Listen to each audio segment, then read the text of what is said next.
Welcome, everybody, to Game of the Month discussion number 41 for Batman Arkham Asylum for the PC, Xbox 360, PS3, Switch, PS4, Xbox One, PS5, Xbox Series. You can play this on literally anything. It's amazing.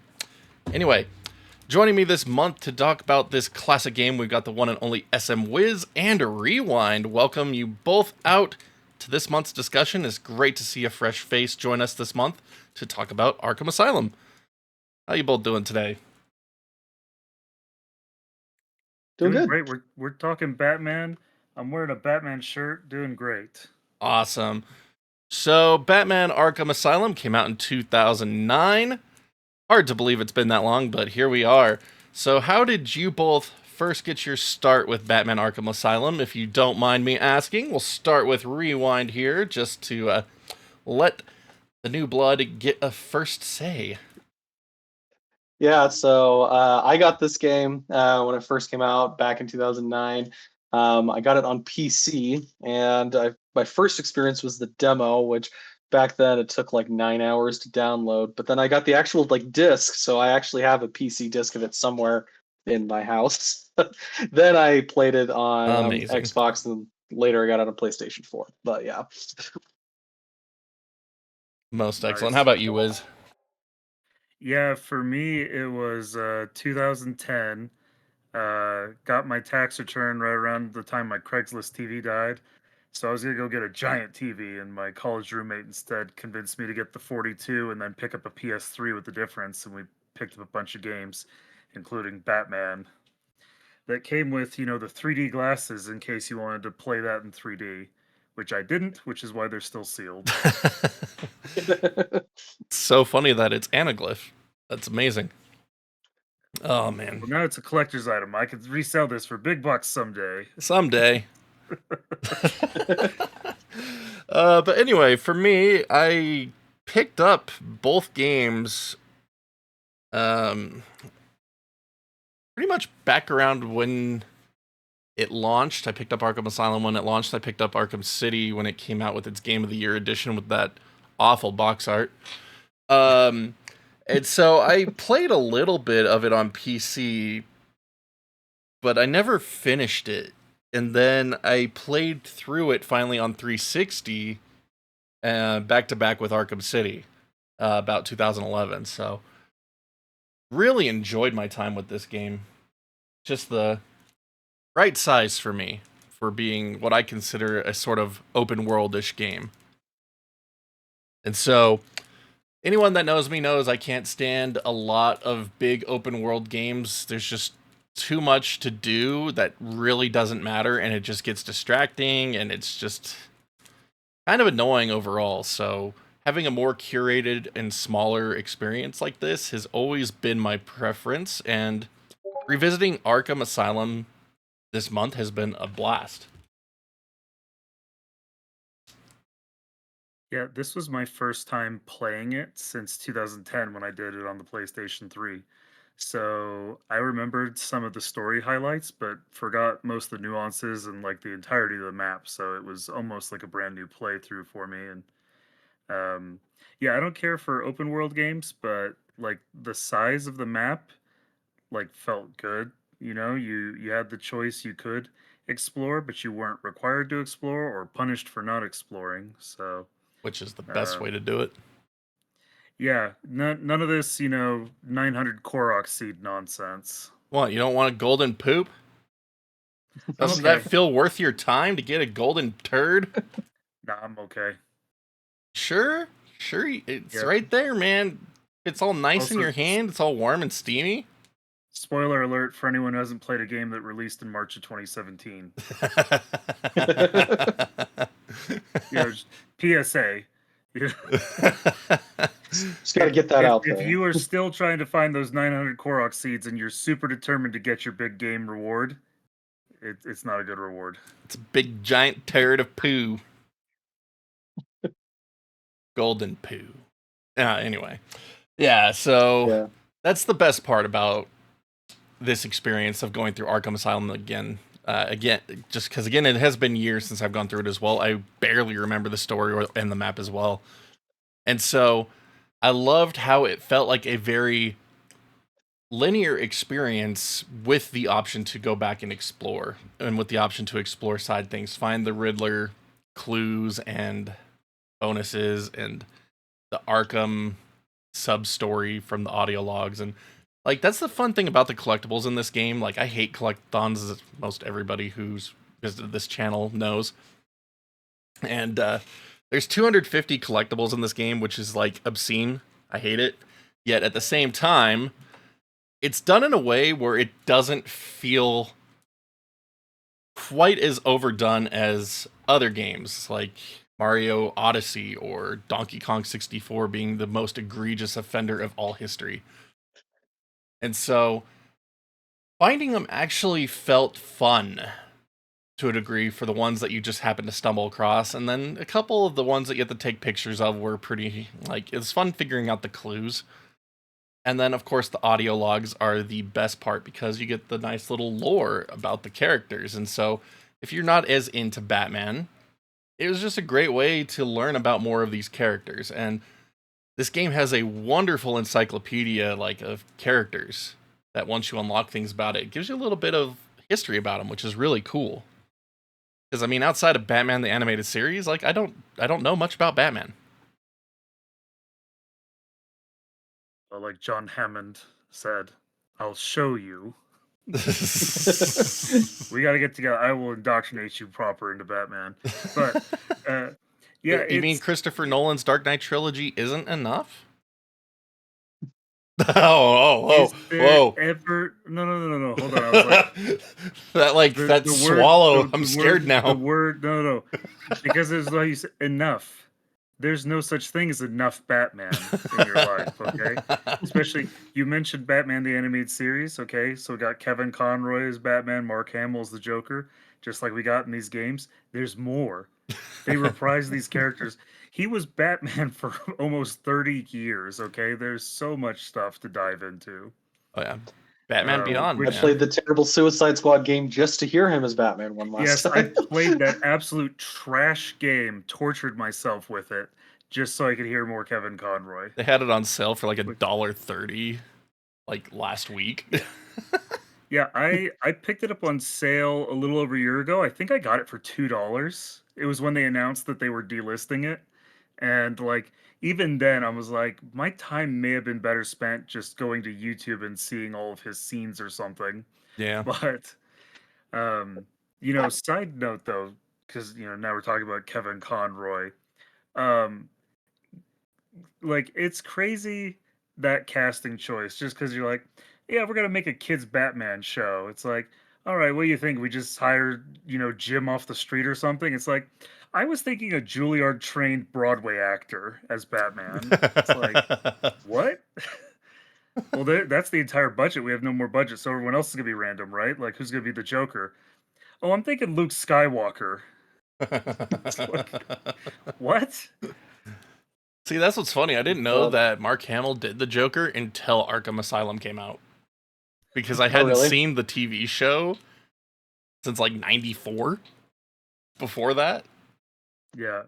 Well, and like even then, his voice is so different, you're only going to know it's him if you pay attention to the credits. Yeah, and I mean, as a kid, you're not paying attention to the freaking credits. Yeah, and like Mark Hamill's Joker has like become so iconic that it kind of feels like every subsequent voice actor is just doing a Mark Hamill impression of the Joker. Like there's very few like animated or video game Jokers that don't sound like this. And it's funny because it's not how Joker sounded before in any of the movies. It's just this is Mark Hamill's version. It's that good.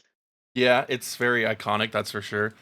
I mean, again, I'm not the biggest Batman fan, but I mean, I've seen the Tim Burton movies, I've seen the original 4 movies, I've seen the Nolan trilogy and all that, and then a few games back on Super Nintendo. So I mean, I did play awful Batman Forever, animated series, and Batman Beyond. Like nothing Justice League or anything like that, but like I got the core Batman media knowledge, I guess. Like none of the comics. But yeah, Joker, Mark Hamill's Joker and then Heath Ledger's Joker are just like the only two Jokers that exist in my mind. Every other attempt is just like, no. Just no. Like, we won't even talk about Jared Leto. Like, not going I there. just want someone to believe in me as much as movie studios seem to believe in Jared Leto, because I don't know how he keeps getting second chances. Hold on. This is a different thing for Rewind. You haven't been here before. We always do what we've now termed drive-bys, where we go off tangent to just dump on something for a minute. And I think today it's gonna be Jared Leto, because what in the world is Hollywood doing with him? Every movie he's in bombs and people hate it, and yet he keeps getting cast. You know, anyone else has a movie bomb as bad as he does, and they're just a pariah in Hollywood. Like, I swear he must have blackmail material somewhere. Of course he does. It's Hollywood. Oh man, but like, I mean, what a disgusting looking Joker he made, though. Like, what an ugly, awful interpretation of the character. I don't even know what he was going for. Diseased, mad cow diseased ridden sack of flesh. I don't know. And I mean, when we say what he's going for, we're talking about Zack Snyder at that point, right? Because it's not like Jared Leto got to be the makeup and costume designer on that film, you know? But it's like, yeah, like I don't understand like any of that design. Like, it looked like they wanted him to be like a punk skater or something, and then they gave him a metal grill, and it just like, made no damaged. sense. It made no sense. Like, just some kind of arbitrary tattoos thrown around his body for funsies. It's like, what are we doing here? It made no sense. And then what was it? Jack Nicholson did the original Joker for the Burton movie, right? He did. Yeah, he was live action Joker in '89. Before that, in '66, you had Cesar Romero. Yeah, I don't know that one. Yeah, he refused to shave his mustache so you could see his mustache under the paint. Oh gosh. No, it's funny because you got to understand, though, old time Hollywood, Cesar Romero was actually a fairly sizable name, so he was a big enough name to be able to say, "I'm not shaving the mustache." Because it was like think of like Tom Selleck, right? Like, if Tom Selleck doesn't want to shave his mustache for a role, he's not shaving that mustache for a role. Yeah, he's big enough; he's earned that. Yep. Cesar Romero is the same way. So yeah, they painted over it. That's hilarious. And I mean, in his defense, though, like, in a 1966 TV screen that was like this big, you couldn't see it anyway. It's only in the modern TVs that you can be like, oh yeah, there's a mustache on his face. Yeah, true enough. But yeah, so it's like Jack Nicholson's Joker was decent enough. Like, I wouldn't call it iconic to me personally. Not in the same way. It just felt like Jack Nicholson, but as the Joker. Yeah, exactly, pretty much.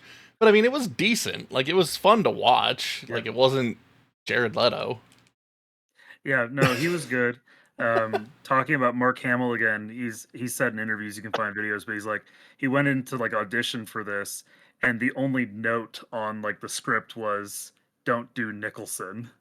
That was the only thing. They didn't want people imitating Jack Nicholson for the role. That's hilarious. But yeah, I mean, I've grown very disillusioned with Mark Hamill as a person over the years, but it's like his roles are still so good, and his voice work was so good. So it's like I can respect the art while disliking the artist currently. Because it's like, yeah, between... It's like I said, I didn't know it was him until Arkham Asylum, but I realized that he had played Firelord Ozai in Avatar. Yep. At the end of that show, because I finally actually watched the credits, and I was like, oh crap, Mark Hamill, look at that. And so it's like, you just didn't realize how much he did in the voice work scene. And then I remember he popped up as a trickster in freaking Flash also. Check out his IMDb. It's wild. Man has vocal range. Oh, yeah. When you hear it enough, we've gotten to a point, like my wife and I will hear something and be like, pause. I'm like, 60% I think that might be Mark Hamill. And then you go to IMDb and you're like, it is him. Yeah. Yeah. I really liked him as Skeletor in the Masters of the Universe show on Netflix a couple years back. Oh, he was pretty much just doing the Joker again. But yeah. Yeah. Yeah. But anyway, Which back to Leto's probably going to ruin in the new Masters of the Universe movie. If we want to do another drive-by at Leto. Yeah, no, seriously, comes back to Leto. I saw that and I was like, please let this be the onion. Please let this be the onion. And you Google it and you're like, no, it's real. Why? Oh man, that sucks. That's hilarious. But back to the actual game of Batman Arkham Asylum. We should actually talk about like the game itself now. I mean, we were talking about the voice direction, right? We were talking about how Yeah. Mark Hamill provided an amazing voice work for the Joker. And it's a good thing that he is so dang good at this role, because you hear nothing but the Joker constantly as you play the game. Yeah. And I will say it can start to get a little grating after a while, but it's so good that you don't care. It's like, all the better to punch his face in later. I've watched this show so many times. I'm like, I'm getting excited when I get to hear from him. I was like, oh, what's the fun joke gonna be? What's the fun banter gonna be? Oh, it's good. I imagine if you were speedrunning this game, it would probably start to get real old real fast. But... Oh yeah. No, it's great. It's great. Like I said, it's the sound, the voice direction was done so well. And again, like, they're using Conroy and Hamill for this specific reason of diving into the nostalgia of the animated series. And it worked. It worked so well. And yeah, it was great. And I mean, obviously this game is only rated T, surprisingly. I honestly, like, with some of the dark stuff that goes on in this game, like, you'd expect it to be rated M. I was about to say, it's me wondering if Rocksteady actually submitted like the details of the audio script to them or not. Because like maybe actual gameplay you can get away with just teen, but like when you start getting into like the interviews with Harley Quinn and Killer Croc and Ivy, or the diaries of Arkham, it's like feels like we're getting a little heavy here. Oh yeah, it's like so dark. It's a very dark game. It's crazy. It's crazy. It's crazy how dark it is. And I mean, the whole thing about it is there isn't really blood.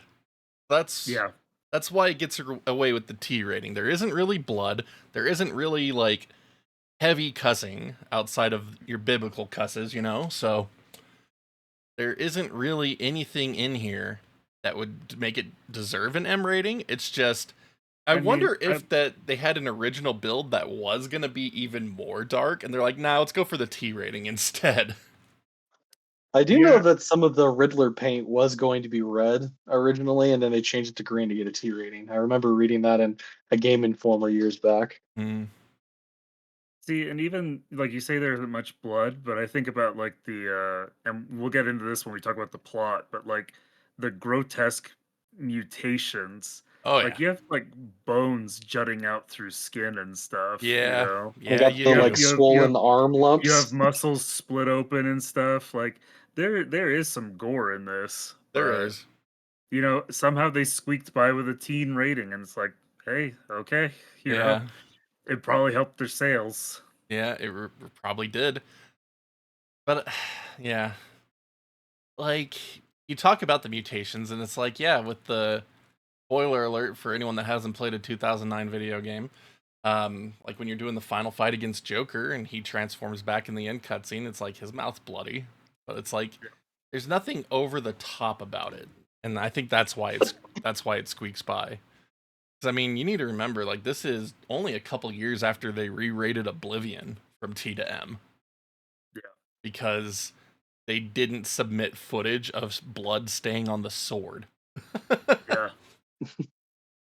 Yeah, I mean, that's kind of the problem with the ESRB in general, right? Is they don't play through the game. They're just like, hey, send us pictures, send us videos, tell us a description of, like, what's in here so we can rate it. Yeah, exactly. So it's on the honor system. It's a committee. It's a committee. Like, it's a committee that's reviewing stuff submitted to them instead of reviewing the actual game and making their own decision, right? Yeah. They say, give us your worst stuff, and it's working off of the presumption that the developer or the publisher is being honest with what's in the game. Yeah.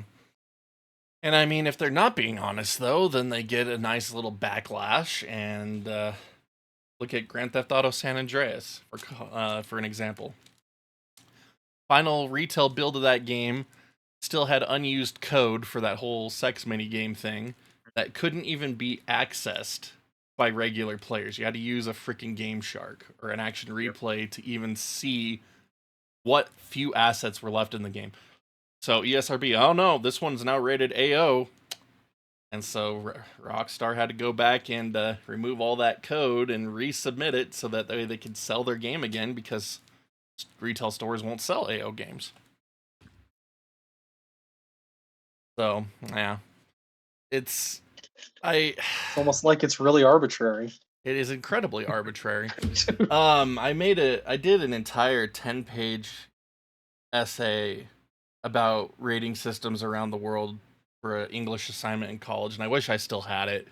But it essentially boiled down to how the rating systems are kind of a joke, just with the way they're done, and without any proper checks. Like, they can never give the full picture. Like, they make for a good overview of what to expect, but again, you get something like Arkham Asylum, and it's like, yeah, I'm not gonna let my son play this until he's like 15, 16. Like, it's rated T. He played at 13. Nah, he's not gonna understand and get it. He gets to wait. You're talking to the wrong guy here. I was like, what were your favorite VHS tapes when you were 5 years old? It's like, oh, I loved watching the 1989 Batman where he kills people and Jack Nicholson kills people in grotesque ways. I like Indiana Jones 1 and 3 with, Nazi melting and exploding. What were some of the other VHS tapes I watched a ton as a kid? Back to the Future with Biff, who, if you got the kids in the hallway or whitest kids is the grapist. It's like it's a great family movie for a 5-year-old be watching when he's home alone. It's fine, It's like, well, see, that's what's funny too. Like, I saw Terminator 2 when I was 6 at a friend's birthday party. Saw Jurassic Park in theaters when I was 6. So it's like, yeah, it's like I loved a lot of that stuff growing up, but it's like, I think about it, it's like, yeah, I don't need you to see this yet. yeah, different era, man. yeah, different era. Oh man, I had the VHS tapes. We recorded the TV airings of Back to the Future 1, 2, and 3, and so we just had little home tapes of Back to the Future 1, 2, and 3. And I didn't see the real versions of Back to the Future 1, 2, and 3 until I was like 22. And I was a little dumbfounded by how much cussing was in those movies. I'm not going to lie. Yeah. That's funny. Yeah, I actually didn't see Back to the Future 2 until probably like my junior year of high school. Like we had 1 and 3, but not 2. My mom didn't like the second one, so we didn't have it. We're not owning that one. which narratively, you have to understand how confusing that was as a child watching. So number 1 ends with, we got to do something about your kids. We're going back to the future. It's like, okay. And then number 3 opens up with Marty in 1955 again, trying to figure out how to get to 1885. It's like, what did I miss? But I mean, if you watch the movie, it doesn't really make sense either.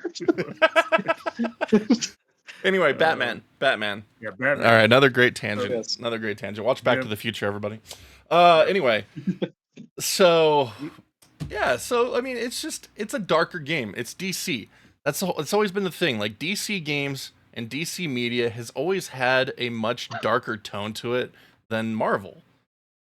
And so this game just kind of follows along with that plot. A lot of Marvel, okay? I'm not saying all of Marvel, okay? I'd say it depends on the era. Because, I mean, like, I wouldn't classify, like, Christopher Reeve's Superman as dark, but... No, but, I mean, 2009 era, that's totally the case they were going for. Yeah, the X-Men films were darker, but, I mean, like, again, I think it depends on the era you're talking about. You want to talk at a high-level general, it's like, yeah, DC a lot of times goes darker than Marvel has. Dude, I remember watching Under the Red Hood. Oh my gosh, that was cool. With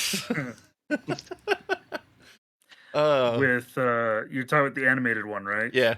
With the John DiMaggio Joker. Which is still one of my favorite dumb things. They just would when Batman goes to defuse the bomb and he spear tackles him, screaming, "Don't spoil it!" Oh man, just the way. The glee that John DiMaggio brought in that moment.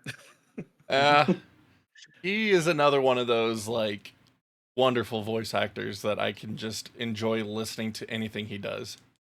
Yeah. But yeah. So I mean, just for the last 15-ish years, we could say that DC has been a lot more dark, air quotes, than Marvel, obviously. And so this game just really fits along with that tone, and like it does, like the atmosphere in it is so well pulled off. And you explore the environments, and one of the first things I think about is, how is this mental asylum even running? This looks like a torture facility. This does not look like a hospital where people are being treated. This looks like a place where they are being tortured. When you find the tapes from Arkham and you find out about its founding and stuff, you're like, oh, actually, that's exactly what this is. Yeah, pretty much. See, I've gotten about halfway through that. This is one of the things, like, so talking about like the plot in the game too, like I thought this was a really cool thing when you track down the Arkham tapes and you see this like inverse mirror or this perverted version of Batman in Arkham. Yeah. Because like his thing there that, his family gets killed and by the criminal that he then treats. Criminal. Yeah, that he treats because he's going to save him. He's going to help rehabilitate him and stuff. And he's so excited this one day because he's declared him sane and rehabilitated. And the dude just has to sign the release form. And he takes the pen and stabs Arkham's assistant to death with it, laughing gleefully. Yeah. And at this point, he's like, all of these patients aren't here to be rehabilitated. They are dogs to be beaten. That's what he says. He calls the guards in and they beat the guy to death on his floor. Yeah. Yeah. And just like but like he talks about it, like the way he describes himself is as Gotham's protector and stuff. And so like it's really interesting, like this dichotomy of like, what the Batman could have been if he had, gone a different route. If he decided to be lethal instead of non-lethal. Yeah. See, that's nuts. That's nuts. It was just the parallels, like listening to how Arkham describes himself, how he sees himself. Like there's parallels to Batman there that I think are interesting thematically. Yeah. It's one of my favorite aspects of this game is finding those audio logs. And like I said, I'm about halfway through them right now. Yeah, the audio logs are just so interesting to be able to see how they build out the characters. And I just love in general just how much attention is like paid in the game design to it all. Like, have you guys found Mayor Sharp's office, like the Easter egg that sets up Arkham City? No, I haven't. So it's not on the like blueprint in there for it, right? Yeah, so it's not like on the list of collectibles. And there's this wall where I think you have to hit it like 5 times with an explosive. And it's not even like marked as a destructible wall, but you can find all the blueprints for Arkham City. And there might have been an audio log too where Sharp talks about it. I can't quite remember. It's been a while since I found it, but I just think it's cool that they put that level of detail into their storytelling. Yeah, that's pretty insane. Like that's setting up a sequel well in advance. It wasn't even announced yet. Yeah, that's crazy. And I mean, Arkham City came out pretty quick after Arkham Asylum. Didn't it come out 2-year turnaround, I think? Yeah. It came out 2011, right? Mm-hmm. I guess I would have played it in 2012 when the Game of the Year version came. Little correction there for anyone that was going to actually me in the comments there. This was funny too, because like even talking like so I've got the Game of the Year edition here. This thing came out like 6 months after the base game released. Yeah, it did. It did. Which feels really insulting to all the people who bought it at launch, but like it's cool that they were working on it and working on Arkham City that quickly. I think that the Batman games are what started my I'm gonna wait until next year for the Game of the Year edition trend. I think those are the games that honestly started that trend for me, along with Borderlands 1. Yeah, see, I was just in the habit of waiting because, at that point you still had like the greatest hits collections that came out. And so it's like, if I wait a year or a year and a half, this $50 game will be $20 instead. Yeah. And I have other things that I could play until then, so it'll be okay. Yeah. But I yeah, worked at you're right. I did hop on that bandwagon too. Like, Borderlands, I got Game of the Year edition, both the Batman games, Game of the Year edition, like all that stuff. If it was looking like it might have DLC that was going to come with it, it's like I would wait it out. Yeah. And see, I worked at GameStop a lot back in that era. So I was checking out the used games and getting nice employee discounts, so I didn't feel as bad buying as much as I did back then. No, I'm a disgusting snob. I have to have it new. I only buy used on things that don't reasonably exist new anymore, like retro games. Yeah. Well, now I have to make my own physical versions of PC games. Yeah. Yeah, shout out to your YouTube channel teaching you how to make, physical edition games for your modern PC games. Oh yeah. Dude, it's been fun. Check out those tutorials. It's been fun. It's been fun. Working on a Zapparoo video now. NFC, man. I actually got the NFC tags. Yeah, I've got a bunch of those around here that I haven't used yet. But yeah, we talked about some of the world building stuff. We haven't talked about like the combat or traversal systems in this game though. Nope. And that is also one of the big key reasons why this game is so good and holds up so well today.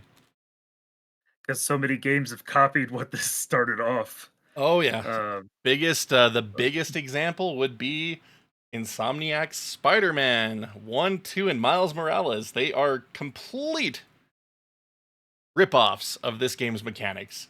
Is that a bad thing? Mechanic. Absolutely not. These were great mechanics, and I'm so glad they ripped them off so well.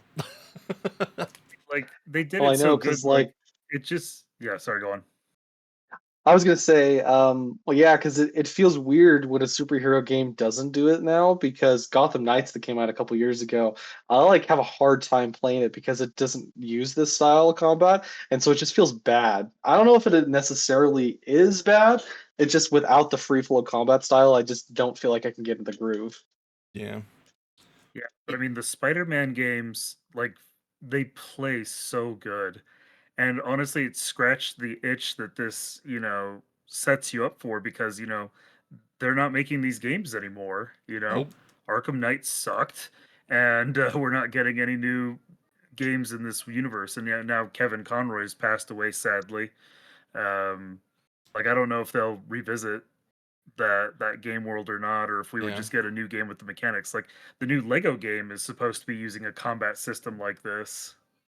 I'd be curious. Which, might get me back into Lego games. We'll see. Oh, man. That's the thing, though, because, I mean, they had the untalked about Arkham game of Arkham Origins that no one really talks about a whole lot, which didn't use Kevin Conroy.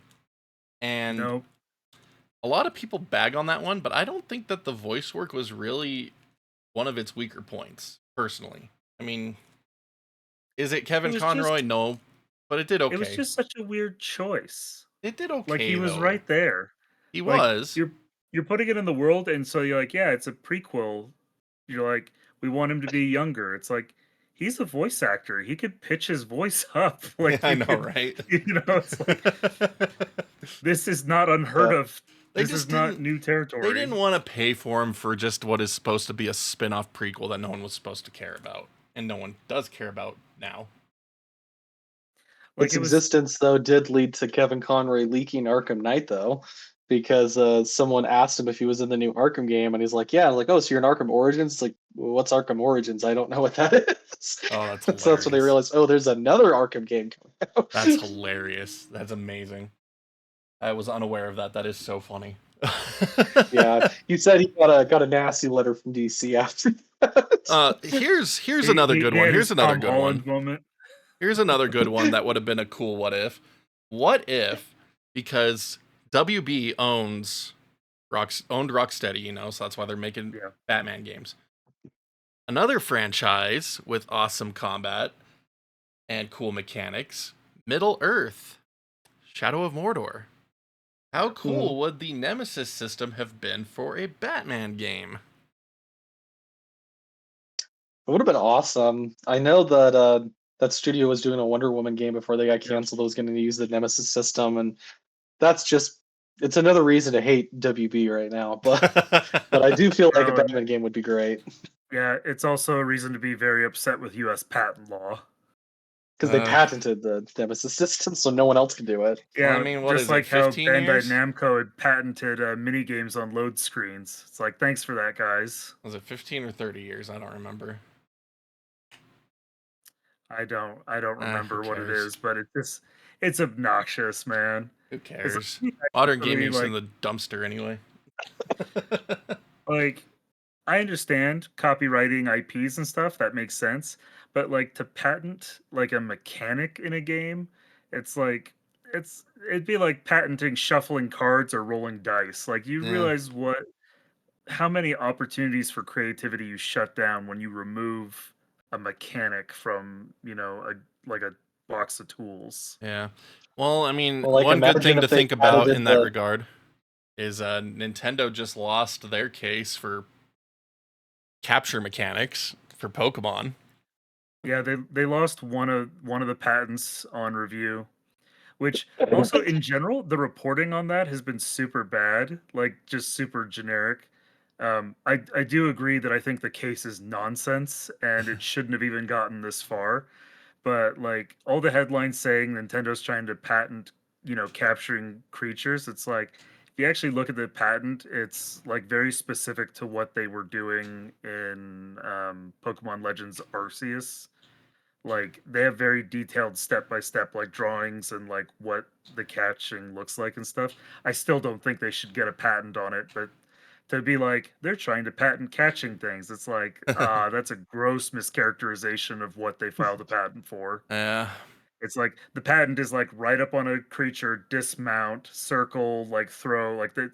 It's a whole thing, but it's still like Still something that shouldn't be a patent.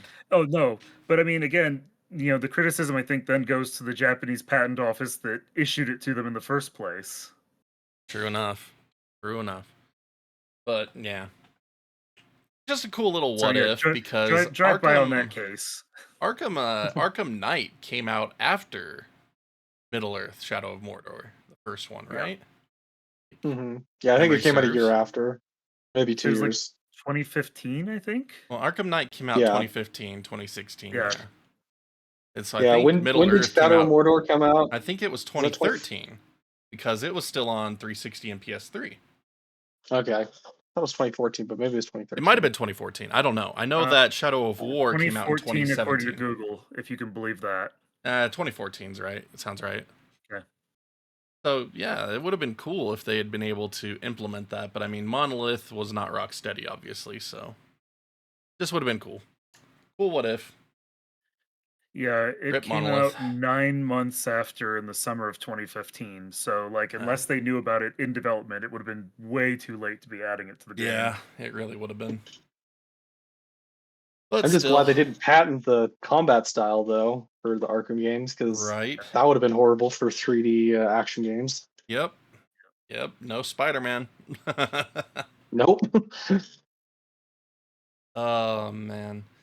So I mean, that's what's insane though. Again, this game came out in 2009. It's like the introduction of this style of 3D combat to at the degree that it is. Like, I'm pretty sure other games attempted this style of combat before. I'm not going to pretend like I know which ones those might have been. But, coming back and revisiting in 2025, it is amazing how well it holds up. Like, you can still play through this game and have an incredibly enjoyable time with the combat system. There is very little that I was, like, bugged by when it comes to it with a 2025 mindset for a 2009 game. It's like, nah, this is awesome. You need to nail the timing. If you're not good at timing, you're not going to get the bigger combos. You need to be good with your timing to activate the counters right, and I was having some issues with my controller on that one during a couple of my streams, which was unfortunate.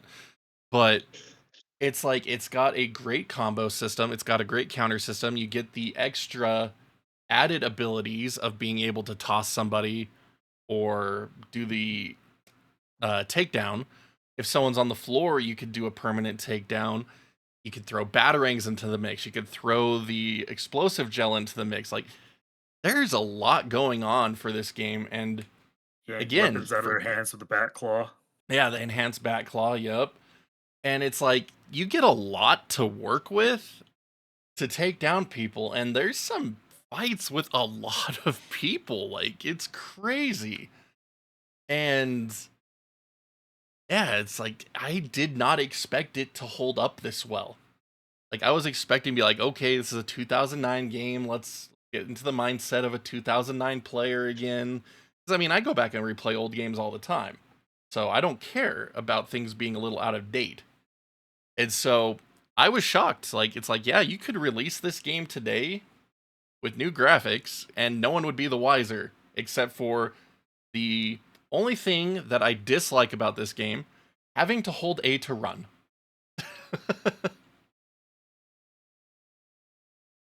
Yeah, I was to say, like, that's the thing. Like, it's kind of wild how they just nailed it right out of the gate. It wasn't even like they had to do, 2 or 3 Batman games to get the formula down. Yeah. They just like draft number 1 nailed it. Nailed it. For me, And like this, I don't even like mind the holding the button to run, mostly because I play so many platformers and I've played Mario my whole life, so I'm like, yeah, you hold a button to run. That's what we do. But no, what gets me on the replay of this is funny because it's something I loved back in 2010, and now when I was playing it, I was kind of annoyed by it. But how many of your gadgets require you to mash a button to make it work?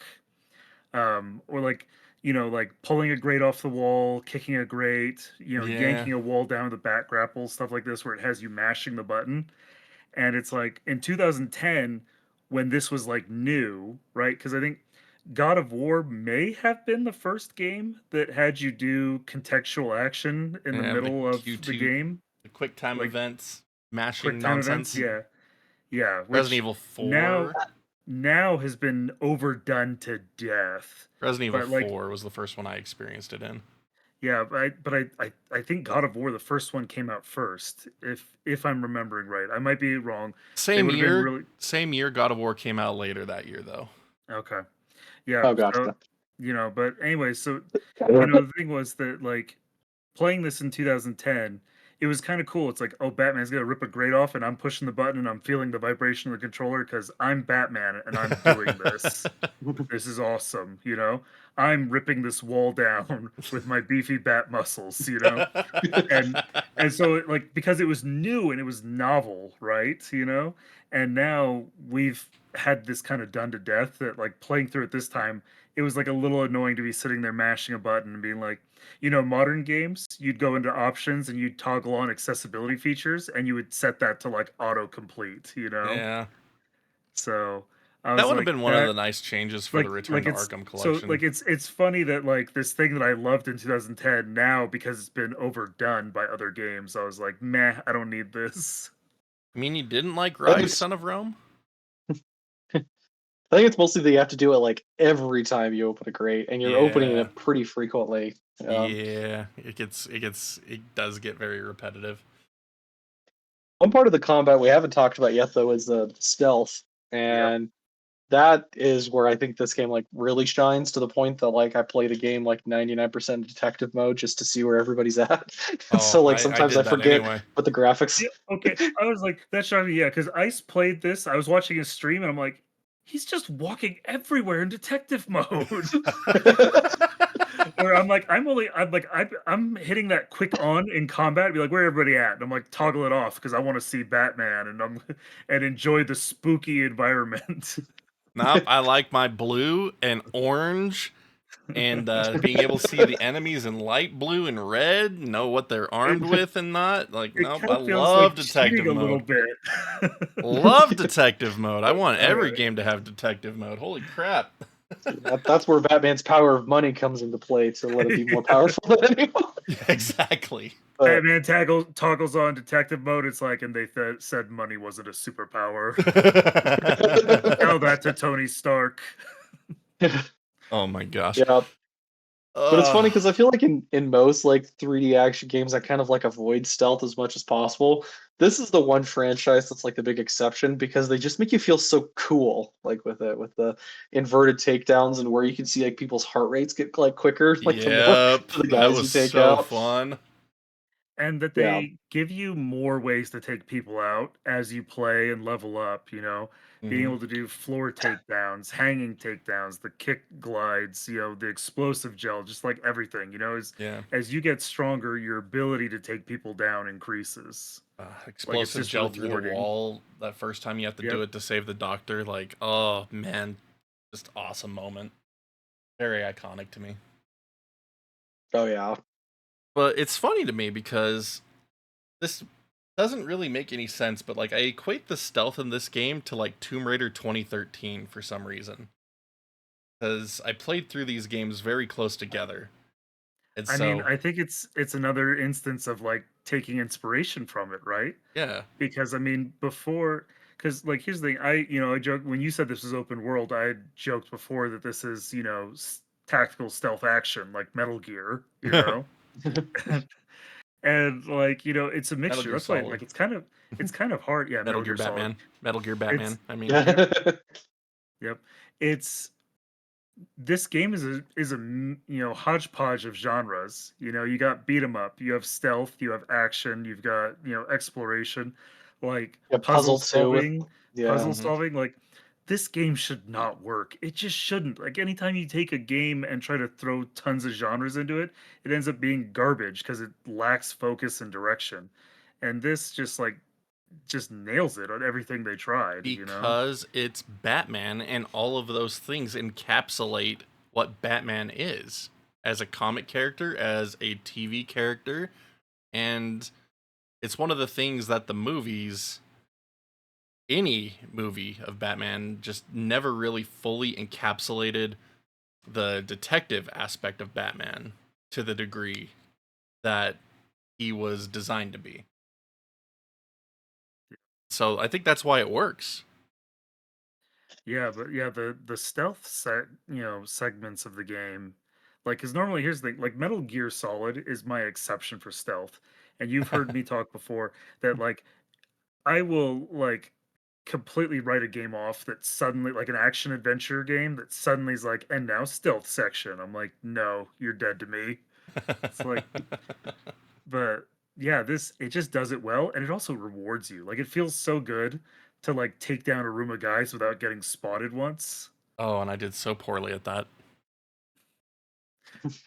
That's why you just gotta scramble between the gargoyles before they shoot you. Yep. Yep. Till they start putting bombs on them. It's funny, they Yeah, introduced that in that one room, and then it's actually, only reused like twice. Yeah. Because they realized, oh, I this will sucks.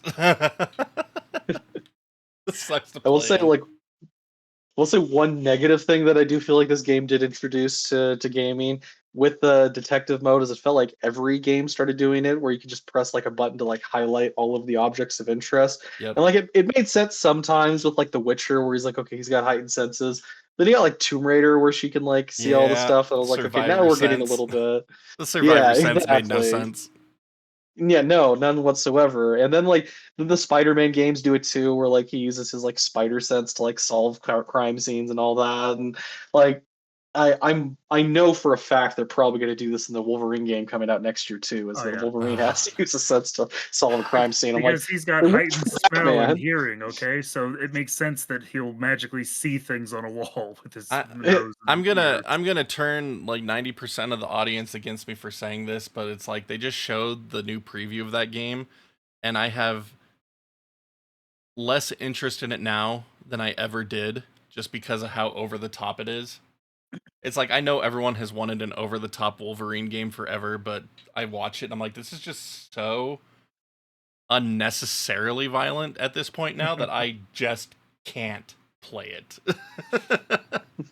See, my thing was like they announced the Wolverine game, and I was like, but Wolverine doesn't traverse environments like Spider-Man or Batman. So I was actually really worried about it because I was like, this feels like it's going to be really kind of bland to play. And we saw this combat, and I was like, years of television movies have desensitized me to the violence. It's like, Well, it's not even that the violence bothers me. It's just like, well, I'm not going to be playing this in front of my kids, which means I'll never play it. yeah. I remember years ago, back when the X-Men Origins Wolverine game came out, saw like an ad in Game Informer where they had like quotes from different reviews talking about how brutal it was, and they're saying like like insanely like gory, and then there's like a quote attributed to Wolverine that says about right, which I thought was funny. Oh gosh. Nice. See, I enjoyed playing through that game. Like, that one was really gory too. It was, but I mean, I didn't have kids back then. I guess that's fair. I saw the X-Men Origins Wolverine movie, and after that, I had no desire to play the game. It's one of the rare times where the game's better than the movie. Okay. See, and I didn't even mind the movie like most people do. Got not to think about it that hard. Got to enjoy the popcorn flick for the popcorn flick. Dude, I've watched so many B comedies. Like, I'm totally fine with, B movies. But, like, with the exception of X3. So, like, you watch the first X-Men and the second X-Men, there's an expectation set, okay? There is. It's a great... Those are great movies. Yeah. Well, that's what happens when you let David Hayter write the script. So you were saying it was Metal Gear Wolverine. It was Metal Gear Wolverine. For anyone who didn't know, the guy who voices Solid Snake is the same guy who wrote the first two X-Men movies. Yep, it was fantastic.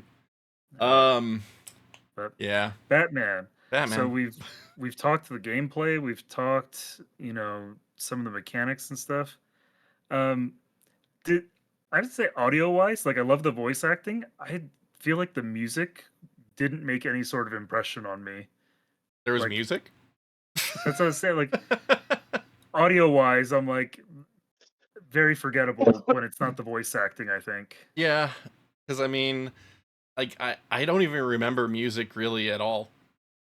Like that's how unforgettable the like music side of it is. Yeah. Like I don't remember there being music. Like outside of the voice acting, the only other notable sound effect besides the punching would be the do do do do for the Arkham announcements. I get so triggered when I hear that sound. I'm like saying, "Oh my gosh, what's about to happen?" Yeah, like that's it. Like that's the only other audio cue that has stuck with me after playing through this game this month.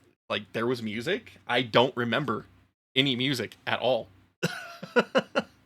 Yeah, and it's like there's a point where you get too subtle, I think, because like it's a stealth game. It's probably good for the music to be kind of subdued and stuff, but like there should have been moments where tension was building and we had some cool like get your heart going music, or even just something for quiet ambiance in the like quieter portions of the game. Yeah. But you just like if you had to like hum a tune from the game, you really just can't think of anything. No, I legitimately can't remember a single time there was music in this game. Like video game music is one of like the biggest things to me. I love listening to game soundtracks, and so I legitimately cannot think of a single piece of music from this game happening besides that jingle. Yeah, besides the Arkham announcement jingle. Yeah, the cursed jingle. Yeah. Like I don't remember there being music anywhere. Like, was there music during the final boss with Joker? Was there music when you were escaping Killer Croc? Because, like, during Killer Croc's escape sequence, all I remember is the shattering wood and the water. Like, was there music there? Like, I legitimately can't think about if there was music anywhere. It's true of the whole franchise, though. Like, none of the Arkham games have memorable music. Like, yeah, but just being completely unforgettable, though? Like, that's really unusual. Yeah, because I mean, like, yeah, I finally finished Arkham Knight a couple months ago. It only took me, 8 years and 3 playthrough attempts to force myself to complete that garbage game. That really is the X-Men 3 of this franchise, by the way. But yeah, well, it's funny because like story-wise and combat-wise, Arkham Knight's not that bad, but it's the Batmobile and the Riddler trophies and everything. Like The fact that you have to do all the Riddler trophies to get the true ending of Arkham Knight, I will never do that. I will never do that. Why would they 'Cause do they're- that? Because they're monsters. Yeah. And That's then, what like, YouTube's for at this point. Yeah. thank you, YouTube. Remember how I praised that this game had an obscene amount of collectibles, but they did it the right way because they weren't necessary? It goes over the top in Arkham Knight. It's so bad, dude. Gross. Because you got the entirety of Gotham City like spread across 3 islands, and they're just everywhere. Like random balcony. Does a story event take place here? No. Why would it? Like, dude. You know what? Like, I've never been the biggest fan of collectibles, like I've said many times.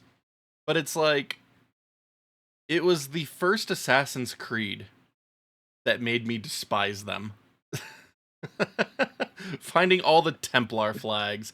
And see, the only reason why this happened, because it's like, there's 100 flags scattered around the entire world for the Templar, I believe. Then there's like 25 or 50 flags for each of the 3 cities or something.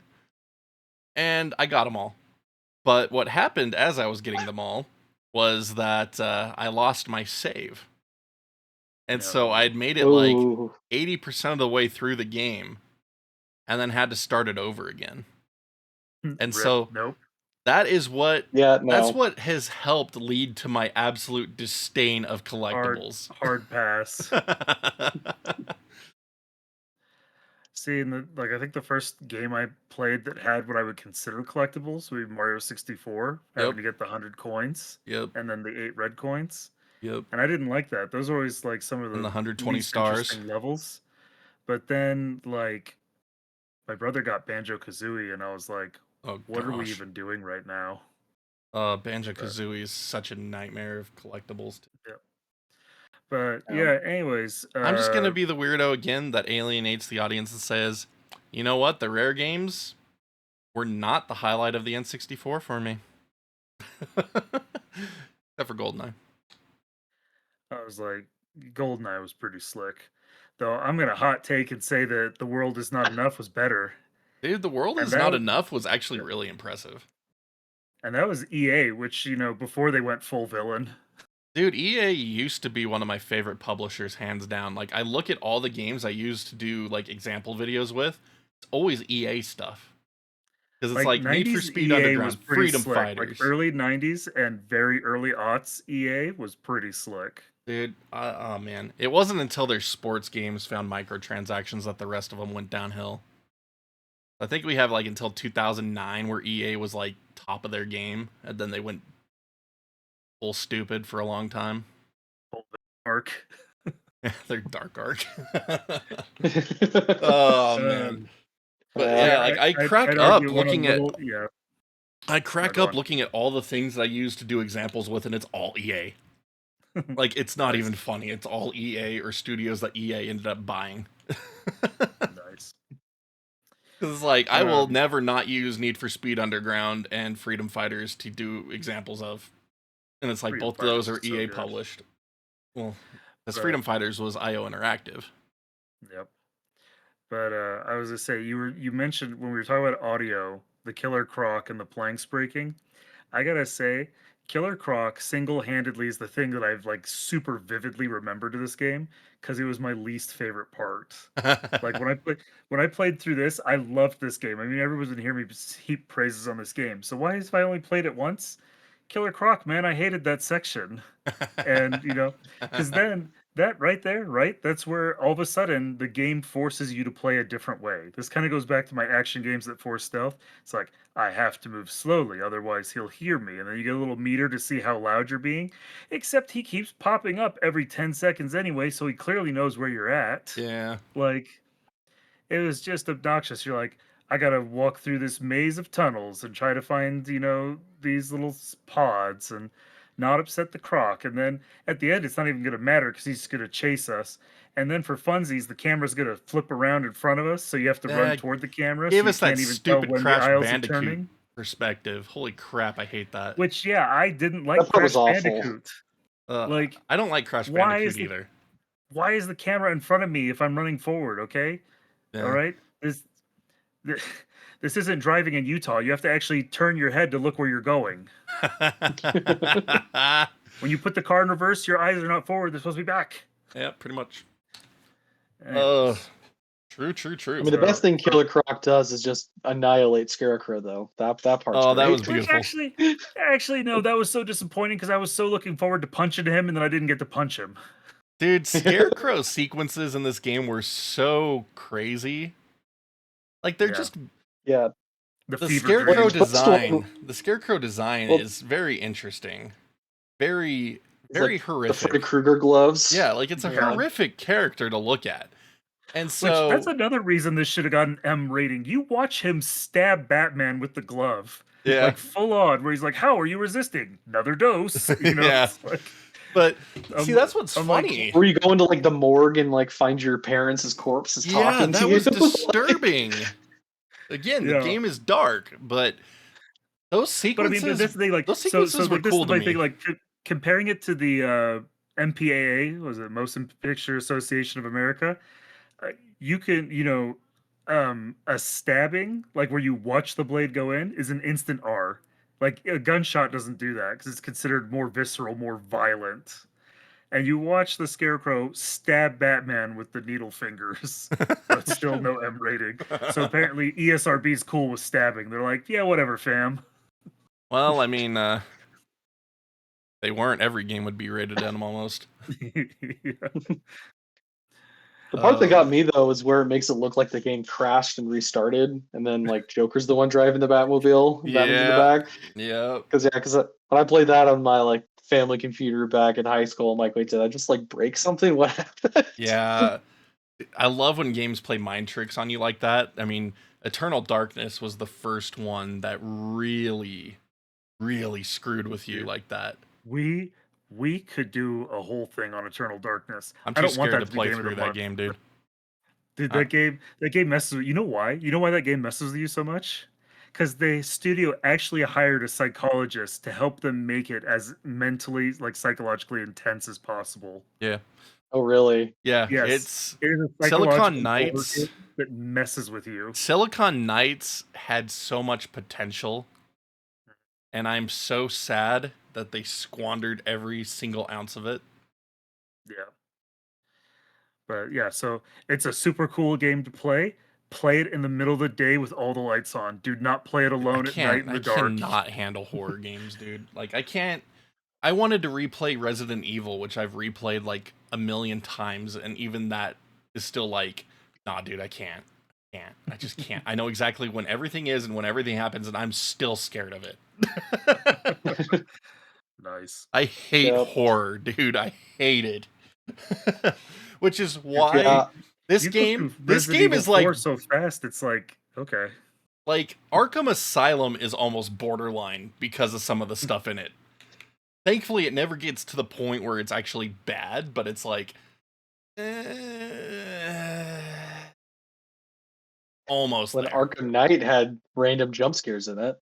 Well, I haven't played that game. Well, and Arkham Asylum, I think, had one jump scare in it. When you go into the area with like the insane patients, and one of them like leaps up and his face is kind of mangled, and he slams against the glass at you. But see, if you have detective mode on, he doesn't catch you by surprise. You know he's coming. You can just see him like crouching behind the wall. Exactly. It's like, this guy's gonna jump out at me, isn't he? Yep, there he is. See, I do that every time I replay the game since I know he's there. I was like, I just find it funny just seeing him wait for his close up. I know, right? He's like, bro, this is gonna be so good. Watch it. What? Like, Steve, watch me. Watch me. How good this is gonna be. I'm gonna scare the Batman. Yeah. Oh man. Part in the new the John Wick spinoff Ballerina, where the guys are like, let's go, we can take him. It's like, are you crazy? That's John Wick, and he just turns the corner and shoots them both in the head. It's like it's that kind of a thing. It's like we can take him. Oh man. But yeah, like that's another thing too with the Scarecrow part. It's like the psychological aspects of it is crazy. That part where you're walking down the hallway and revert to being in the alleyway of his parents' murder too. Like, it's nuts. It's so well done. Well, and it's that very first Scarecrow encounter, right? Because like you go in there and like it seems like a dead end room, and you turn around and you're like, wait, this isn't the hallway I was just in. Yeah. You know, like you walk through gas and then you're not in the right hallway, and you're like, if you're like familiar with comics and stuff, you're like, I walked through gas, freaking Scarecrow, man. Yeah. Oh Yeah. man. So It's cool to notice too, like when like the gas like comes in, because it does it every time before Scarecrow, but sometimes you almost don't notice it. It was really clever how they did that. yeah, it's subtle at times too. The point where you are another spoiler alert, tricked into thinking Gordon is dead was Yep. so well handled like that too. Oh man. But yeah. Well done. And like the amount of characters that they have in this game, and they actually gave them like a viable amount of time, like not feel like a throwaway or a waste, was pretty cool.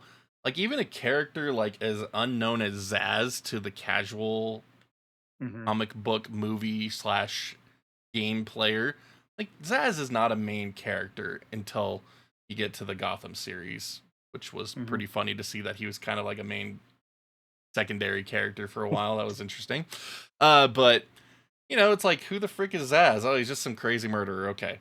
But like, he got to play your first like antagonistic role in this game. He's holding the guard hostage. You have to sneak in and learn how to do your wing kick and takedown. So I was like, okay, that's cool. But then they bring him back later in the game as someone that's going to go kill the doctor. And it's like, cool. They gave him more chance to shine as an antagonist here. And so it's like, yeah, that's cool. Croc, you meet him in the introduction sequence, and obviously he plays a big part of the game. Scarecrow shows up often throughout the game. And then Joker and Harley are big parts of the game. And then, of course, Poison Ivy is there for a good chunk of the later end part of the game. And each of these characters really got to shine, which I thought was really cool. It wasn't overdone. Yep, and you got some fun nods to other characters who had smaller parts, like when you have the you know, fear toxin replay of the start of the game, and Batman's the one being walked in by Joker, and the warden is the ventriloquist. Like that's fun. And at one point in the game, when you go, I think it's when you're going to get the warden's voice print or fingerprint or whatever it was that you needed for the synthesizer. There was a cell on the wall with a glass. It was a glass cell, and it said warning signs, to not talk to the prisoner or approach or open the door under any circumstances. And you're like, why? And as you get closer, like they don't say it overtly, but I'm like, that's got to be Clayface because they shapeshift. Like Yeah. when you turn your back on them, they become different characters. And so you see them as, like an inmate, you see them as Gordon, you see them as like a couple of people. I think The Cash warden. might be one of them. It's like the He only does the person warden too, yeah. the warden, he's the warden, yeah. It's like the only person that could reasonably be is Clayface. Yeah, that's pretty cool. So it's just, kind of cool little subtle nods. Yeah. So, I like, totally you forgot get about most- that. That was cool You to get mess most with. of the core rogue gallery in this. I think like notable exceptions are like Two-Face, Mr. Freeze, and the Penguin.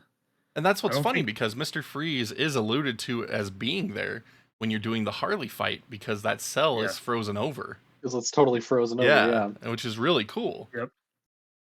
Yeah, so a little nod without actually getting any interaction And I with think him. there's like some flyers on the wall that talk about Oswald Cobblepot as well. Well, and his umbrellas are in one of the hallways. That's actually one of the Riddler's things that you have to solve. Didn't even mention the Riddler being a big part of this game as well, but I mean, we've been talking about his collectathon hunt the entire time. So I mean, when the Joker isn't talking to you, the Riddler is. Yeah, it's true and enough. the Riddler likes to think he's a bigger part of this game than he actually is. Oh, definitely. Well, he likes to think he he's acts smarter like than he's he a is. thing. Yeah. Exactly. That's the one thing I will say that is kind of rewarding about getting the trophies and stuff, is that as you get more of them, you hear him get nervous, you hear him get angry. You know, at one point he's like, "You're cheating. You're cheating. It's the only thing that makes sense." It's When like, he left a map with the location yeah. of every single one of them for you to find. You think he did that for himself because he couldn't remember where they all were? I know, right? Yeah. But another topic that we haven't touched on completely is just graphics. Yeah. The graphics in this game are just absolutely stunning for 2009. Playing the original PC version doesn't have the nice new lighting that the Return to Arkham collection has, and it's still just, it looks really good. Like, it had nice shadows, it had great models, and you can play it in very high resolutions now, so it just looks really good. Like, does it look like a 2025 game? Nah, but it still looks stunning. And played a little bit of the intro of Return to Arkham just so I could see what the lighting looked like in that, since it uses Unreal Engine 4, and it's like, oh yeah, this lighting looks so much better. But like, I don't feel like I missed out playing through the vanilla PC version for this month's discussion. And yeah, I think it's funny because going through, like I said, it's the first time I've played it, since 2010.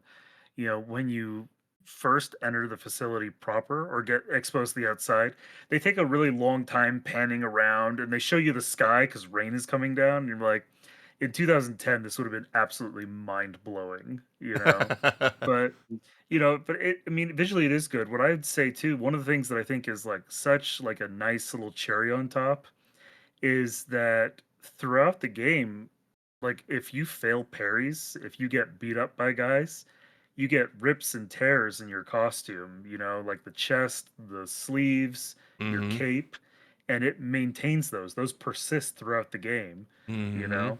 And so it's funny because like I got pretty decently far in the game and then I failed a parry and some stupid knife guy put two slashes right through my cape and I had to play the rest of the game looking at those two slashes and being angry, knowing exactly who had done that and where and when. Get good. Yeah. Yeah, the art design for the characters too is really cool because it's like they're very stylized to a degree while also still feeling very grounded, unlike some other games. I mean, Gears of War comes to mind. I love Gears of War, but obviously the characters were designed to look like meatball dude bros. And so a lot of the characters in this game also look a bit dude bro for the guards and stuff, but it fits into the aesthetic, and obviously some of the people you fight against, like, it fits into the aesthetic. They're kind of meatheads. And so then you have the slimmer characters like Scarecrow, and then of course you have the sexualized character of Poison Ivy, who would not be made in a 2025 video game unless it was made in Korea. Neither would their version of Harley Quinn either, with like the nurse's outfit. No, this is not a game that would have been made in 2025 unless it was by a Korean studio. I mean, that's the thing though, like that stuff though, like here's the maybe I'll alienate people with this one. I always see that stuff in games and I'm like, can we get the fan service out of here? Because like I don't care for it much. One, I'm just gonna say I'm gonna be mean right out the gate. I was like, you don't need that. Go get a real girl, okay? And two, okay, and because if you got a real girl, you don't need this crappy art stuff. And two, I don't like it when I'm playing something and that comes on the screen, and maybe I know it's only there for a second, but somebody else walks in the room and they're like, "What are you doing?" It's like, no, I'm not like it's not this. It's like, and the more you protest it, the worse it makes your case. Yeah. I've never found any type of over sexualization in video games has ever made a game better. Yep. Like, it doesn't add to the experience. It doesn't necessarily take away from the experience, but it it doesn't need to be there. And I mean, for the Poison Ivy portions of this game, it's like, yeah, she is a hypersexualized character in a lot of the Batman media. So I mean, it fits in. It's not out of place. And I mean, her character is sexualized to a great degree because of what she is and what she does. Yeah, but the funny thing is, like, her whole thing is that she's using pheromones to, like, get guys, overpower them, break their will and stuff. So dressing skimpy is completely extraneous. Like, it's unnecessary. She's just Shadow from. If you're just like quiet pheromone cloud, what does she's it just matter quiet what from you're Metal Gear wearing? Solid 5. She needs the sun to hit her skin, right? Yeah, I was like, you could be in a parka at that point if you're just gonna pheromone cloud somebody in the face. I know. It really is. Again, it really is unnecessary. And then you do the boss fight against her, and she's just moaning at you, and it's just like, okay. Yeah, that was really weird. Okay. Like, why are you moaning? That was an area where I was like, voice director, like, you're gonna do bonk horny jail. Like, why are you telling why are you telling her to make that sound? Why is she moaning?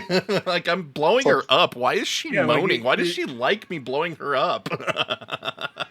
It's like coming across the Great Fairy in Breath of the Wild or Tears of the Kingdom. Dude, coming across the Great Fairy in N64 Ocarina of Time for the first time. You're like, what the crap is that? as a young, impressionable boy. Like, oh crap. No, I remember playing Ocarina of Time for the first time. I had one of my friends over, we were playing it, and we found the first Great Fairy, and he's like, oh my gosh, she's so hot. And I'm like, bonk horny jail. I was like, so he was into Madonna, right? Apparently. But I mean, this is N64 era, man. Like, N64 graphics were lifelike to us back then. I know, but still, it was Lara Croft had pyramids, and N64 characters had cones. Oh gosh, it's true. I was like, yeah, the Ivy fight. It was funny because I caught you when you streamed that, and I said at the very start, "This is the hardest part of the game, I think." And you completely were flying through phase 1 untouched, and you're like, you were trying to be so polite to me because I knew internally you were thinking, I've seen him game and he doesn't suck like this. What was the problem? But you were trying so hard not to say that. You were like, this was a hard part. Like, you were trying to be so polite about it, and then you got to phase 2, and then you're like, oh, okay, now I understand. Yeah, well, phase 1 is free. That's what's funny, because none of the other boss fights had multiple phases of life bars. It was the one life bar, one and done. So her having 2 life bars was... And even then, the Joker, the final fight, he doesn't have 2 life bars. Dude, the final fight against Joker is probably my biggest letdown of this entire game, because it is such a piece of garbage, easy fight. Like, it was one of the worst final bosses. Like, yeah, it's a horrible final boss. Yeah, that's what I was saying. It's also not good for Joker as a character, too. Like, I don't really see Joker punching a giant, like, mohawk.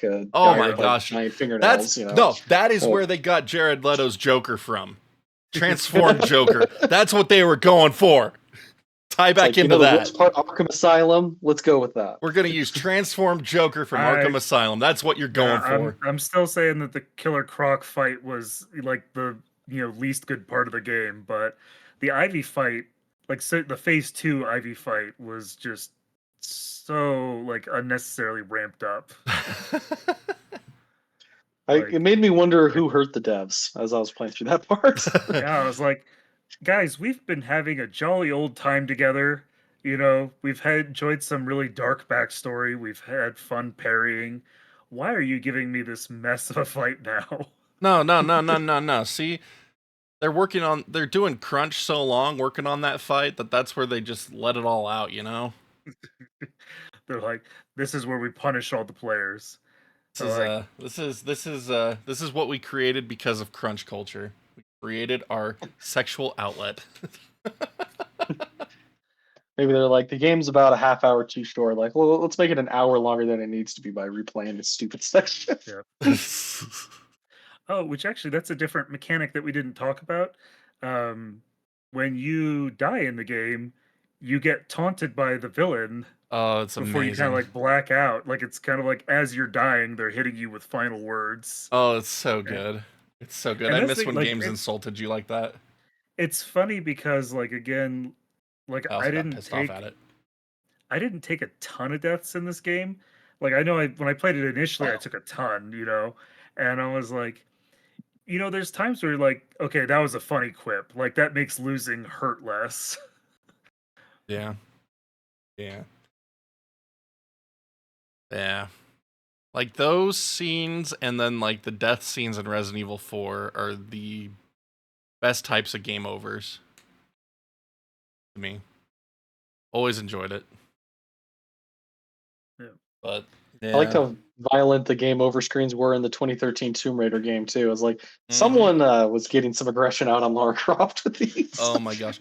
That was what was funny because I love 2013 Tomb Raider. Like I love that game. Such a good game. I've played through that That was game like great. 5 times, which is just unbelievable for me considering it is also an open world game. But I must say that I've done only one 100% playthrough. Otherwise, it's completely minimal of just going story point to story point. But yeah, her death sequences are freaking brutal. You're so gnarly. My wife was watching me play it, and she's like, "Man, what sort of masochist made this game?" Somebody was going through a nasty divorce, and they took it out on Lara Croft. I know, right? But yeah, I love Tomb Raider 2013. Holy crap, I want to replay that game now. It's a good one. Game of the I month, like November. the whole trilogy they did. See, I've replayed the third one. I need to go play it. I've replayed the two. first one so much. I've never replayed the second one. I beat it initially during a 24-hour stream, and I've never gone back to it. And then I've never finished the third one. I'm like, I had a lot of fun with the third one. I liked it. I just haven't finished it. Yeah. I'd recommend giving them another try. Yeah. Give it a chance. Because I'm not gonna lie, I liked the Tomb Raider franchise growing up. And then Uncharted came out. I'm like, yeah, this is like Tomb Raider, but better. This is awesome. And then Tomb Raider 2013 came out. I'm like, yeah, this is like Uncharted, but even better. Yep. Oh, man. Oh. Anyway, Batman. Yeah, Batman. Batman. Go play it. Great game. Holds up so well, even in 2025 being a 2009 game. Great storyline. We haven't even really touched on the storyline of how Joker escapes from Arkham Asylum. Batman catches him in a couple of hours, but there's a bunch of weird circumstances that happened over at Blackgate Prison, a big old fire that caused all of Joker's henchmen to get transferred to Arkham Asylum. And Joker just lets himself get caught by Batman so easily, and even Batman knows that this is too easy in the very intro of the game. And then, of course, Joker breaks free, takes over the asylum, and nonsense ensues, and that is the entire premise of the game. And gotta get ready for the party.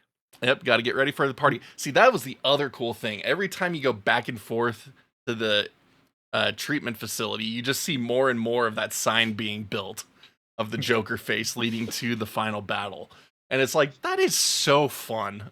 Like, it's just a couple of planks, then it's a couple of planks with part of a Joker face painted on them, then it's more planks and more planks and more Joker paint.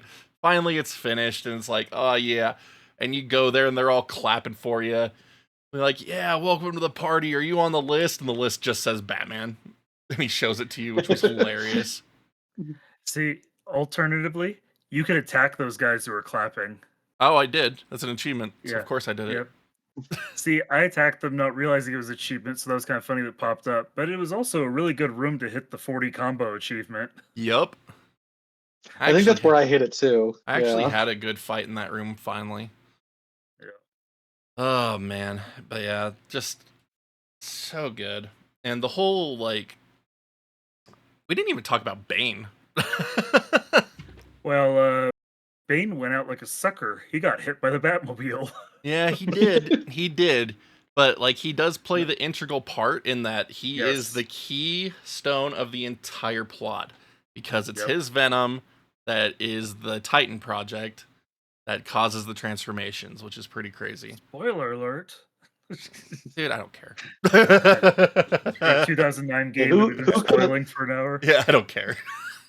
Well, who would have guessed that a syrup that would make you get big, strong, and bustly had anything to do with Bane's venom formula? I know, right? If they were doing it ethically, they would have made their own instead of just stealing somebody else's. I know, right? But see, Well, I don't know how ethical Arkham is in general. it's not. That's the whole point. Yeah. But that was what was funny because, like I said, I back-to-back Arkham Asylum, Arkham City the first time I played them, and so I couldn't remember. Another spoiler alert for 10-plus-year-old games. Joker dies, and I couldn't remember where that happens at. And so I got to the end of Arkham Asylum, and I'm like, wait, Joker isn't dead? I thought I'd kill him in this game. I'm like, oh, no, that's right. That's at the end of Arkham City, and then the DLC is where you find Harley's pregnancy test. And it's like, dang, okay. Which I think that there's a solid chance that Batman caused her miscarriage, because when she first shows up, he like punches her in the stomach and throws her on the ground. I know, right? Oh, man. Batman hates babies confirmed. Loves orphans though. You know, you can have a child army. He's down. Batman belongs in. So what you're saying is Batman should have been a warlord over in Africa. I mean, he's very interested in Raiden. You know, from MGS2. That's what I'm saying. And Liquid Snake as a result. Yeah. Yep. Oh gosh, you guys made me want to play through Metal Gear so freaking bad. As if it takes much to get you to play that game. It doesn't, but I mean, like, I want to franchise it like we did with Metroid at this point. I wouldn't wish some of those games on you, my friend, but Well, I you mean, do what you want to do. there's not that many. Anyway. Yeah. Anyway. Anyway. Final thoughts Batman. on Batman Arkham Asylum, my friends.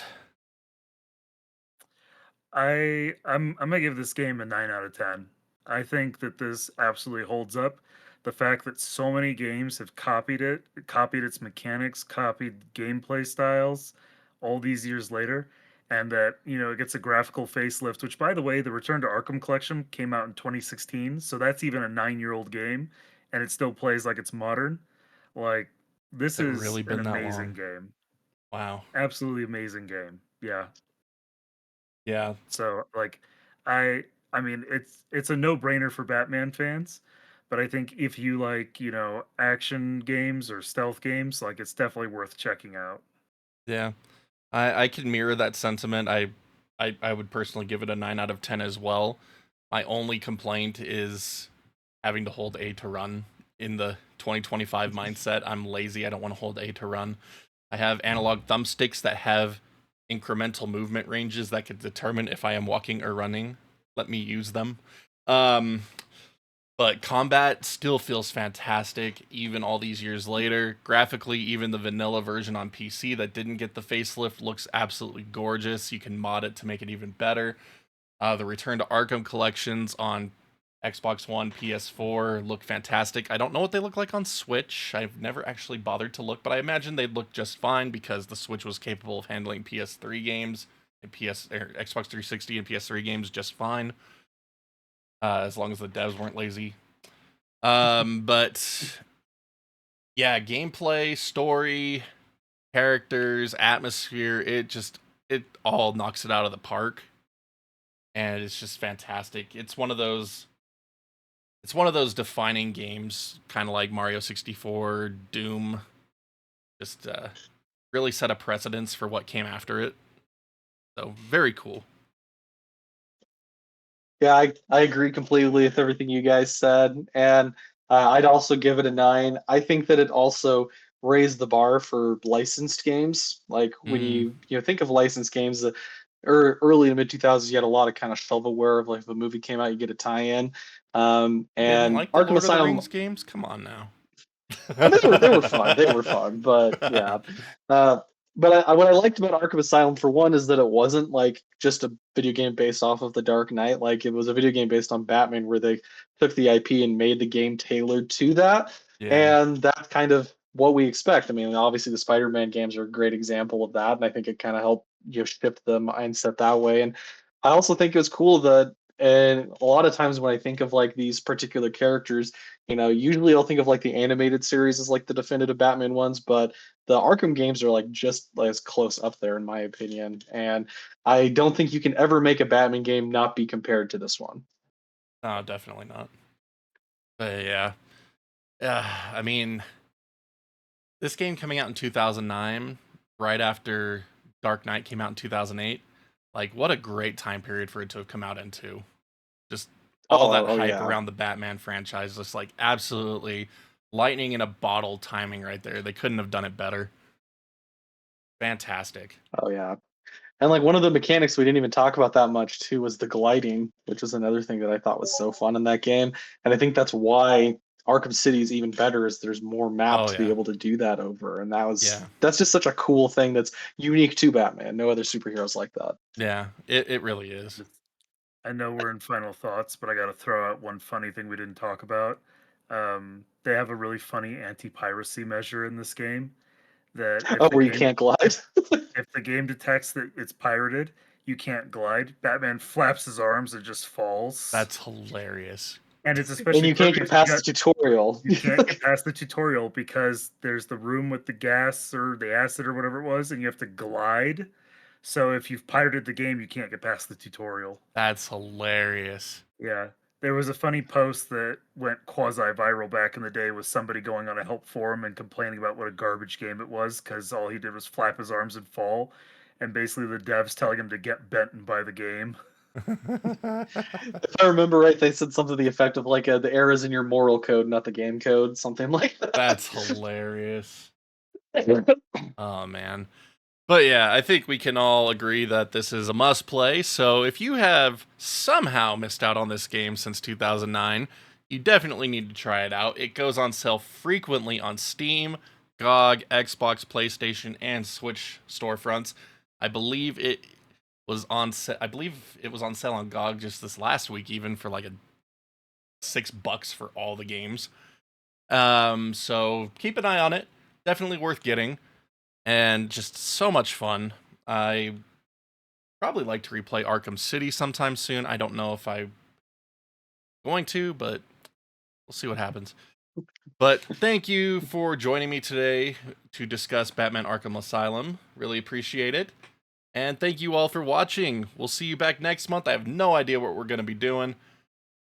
Never do. That's why I love it. But take it easy, everybody. We'll see you back next time. Wiz, Rewind, thanks again for joining. Appreciate it. Yep. Thanks for having me. Later, everybody.